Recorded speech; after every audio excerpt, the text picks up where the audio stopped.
We should be going right now. You have a few minutes for people to hop in. It's more viewers in here. At any point during this, feel free to pop in questions. I'll be monitoring the chat on YouTube, Twitch, Facebook, Twitter. So you'll have plenty of resources to get me there. But really, what this is about is going to be the potential for winter weather in the area, starting really Monday through Thursday of next week. Now that doesn't necessarily equate to quantity, but it gives you an idea that there'll be multiple nights of possible winter weather. So what we'll do is I'll walk you through the forecast, and then I'll show you a quick graphic of what I think may happen right now. But right now we're still over 48 hours away from the event, so it's very much subject to change. So what I'm going to show you here is the GFS model. Really, right now, it's the best tool we have to look out into the mid-range and see what may happen. We'll bring in a NAM later on this weekend, and once we get to the range where the NAM actually produces data for. But we'll start going through GFS, and you can see this storm system kind of swings out along the Rockies and then quickly lifts north. And then we have moisture return from the Gulf, and another wave of winter weather and freezing rain and all that fun stuff that comes with it. So I'll go back and forth here for a little bit. You can see really 3-6 hour bursts, and then it moves out. So we're not really talking about 4 days worth of snow, rain, freezing rain, just miserableness. But we're talking about off and on periods. So keep that in mind as we continue to look through this data. We'll go ahead and model the temperatures, because these are the surface temperatures, because as we know, we need temperatures near freezing to produce freezing precipitation. And you'll see a stout going from move through the area and kind of oscillate back and forth through the area for several days, but mainly your freezing temperatures, those dark blues, are going to be confined to the northwestern part of the state. So that's where we're currently thinking of the highest possibility for winter weather to occur. So I'll go ahead and show you what some supplementary products, precipitation products, or do total snow accumulation. So as we walk through here, you'll see really, as I've been hinting at, it's confined to the northwestern part of the state, and it quickly swings down from Colorado, which will get a hefty amount of snowfall this weekend and into Monday. But really, it swings down so fast and up through the Panhandle of Oklahoma. Much of the body of the state will not have any effects from the snow.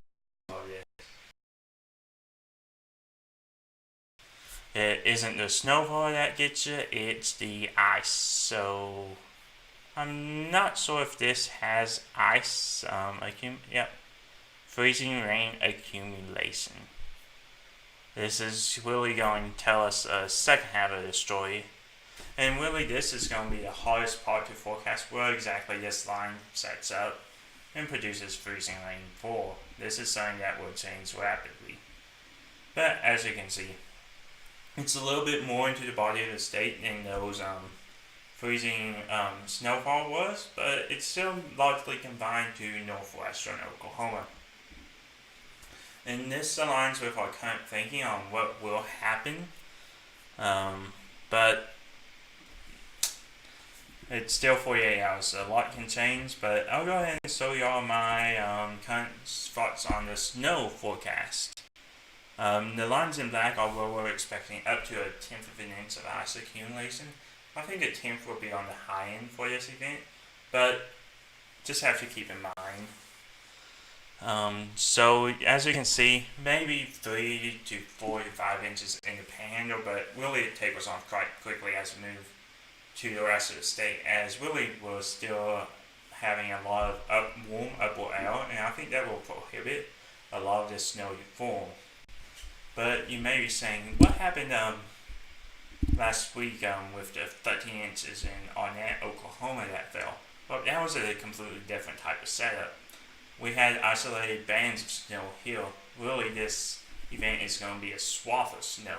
So the physical properties aren't going to be quite the same. And while we'll still get banding of snowfall likely in these, you won't have the isolated bands where it's just basically over one small area. This will be over a little bit wider area, and the snowfall will be more gently spread out. So that's the current thinking of it for us.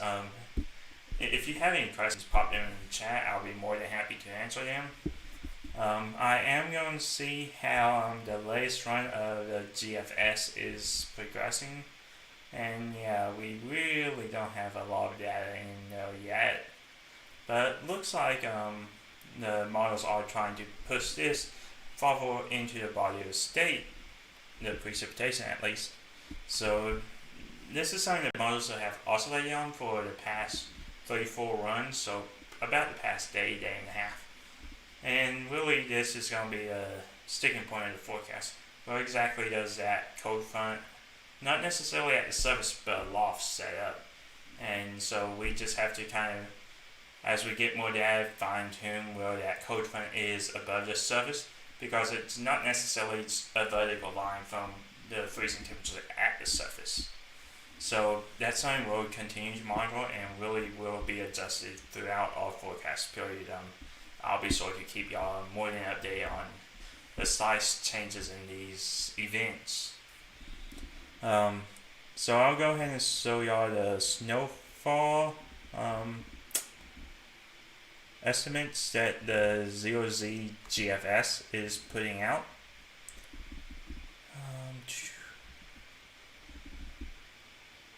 Total. But if it doesn't snow and you don't get freezing rain, you'll see a lot of cold, miserable rain. It's not going to be a fun week.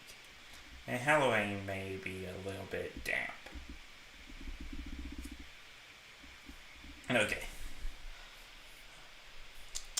I don't normally use this model site. If y'all haven't gathered them, I normally use a different one, but this does for all purposes. So as you can see, the snowfall right now isn't as great in this model, but again, we're just now getting data in from this model. So, and this is going to be a multi-day event, so it's going to take a little while for us to get all the data on this event. So, yeah, it looks fairly similar to what we've been seeing in the past model runs. There was a couple model runs that were pushing the snow quite into central Oklahoma, but really those have been backed off. That was probably a bad upward observation which caused that, and it just translated itself downstream. So I'll leave y'all with, it would have helped if I would have switched over to the model, but yeah, this is what I was seeing with the snowfall. Still in northwestern Oklahoma, and move on down to freezing rain accumulation. So yeah, still northwestern parts of the state, values around up to a 1/10 of an inch. Again, I think a 1/10 of an inch may be on the high end at this point in time. But I'll be sure to update y'all if that changes. But one last time, northwestern Oklahoma has the best chance of seeing winter precipitation. The rest of the state will see probably more than likely a cold, miserable rain for most of the time. Not expecting any major travel issues with this. Just some quick slick spots overnight and maybe early into the morning. But hopefully they'll be quite isolated.